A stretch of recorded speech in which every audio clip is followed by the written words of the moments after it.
Good morning. It's time for our daily devotion, and today we are in Galatians chapter 2.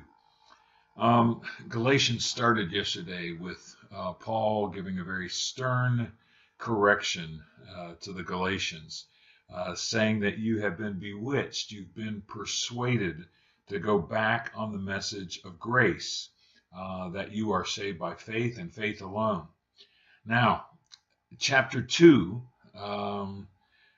Paul is moving the discussion a little bit the other direction, because Paul is always, as is the rest of the New Testament, always working that balance between faith and being saved by grace and obtaining the mercy of God, and what that produces in the life of a believer who has been saved by faith and has received grace and mercy. There is a tendency to go one way or the other, either to embrace this gospel that was another gospel that Paul talked about yesterday. It was a gospel of faith plus works. And then there's that other extreme that says, well, I'm saved by faith. I don't have to do anything. I can do whatever I want. I can behave anywhere I want. I can continue to sin and grace will cover it. And Paul addresses that in his letter to the Romans. So here, Paul gives us, especially in the last few verses, this beautiful picture of what that balance looks like.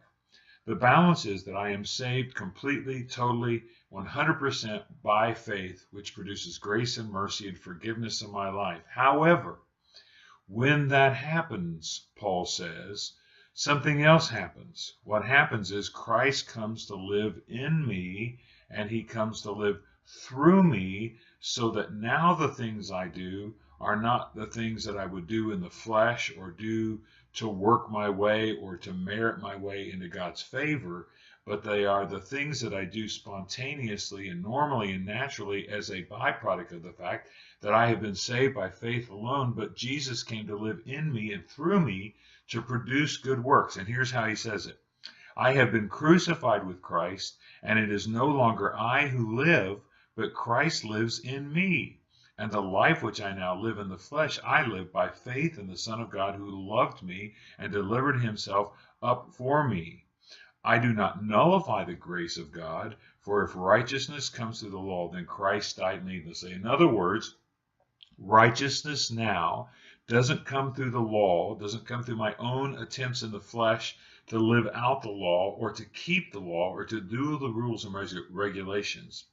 Righteousness now comes in my life as a result of the fact that Christ lives in my life and lives through my life and produces righteousness as a natural byproduct of him being a part of my life. That's the balance. And we have such a difficult time with that. We either want to be rule keepers or we want to be rule breakers.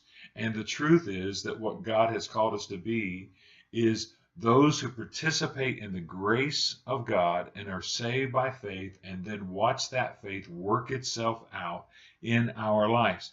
Ephesians 2, 8, 9, and 10 are another beautiful example of that. We'll get to that eventually.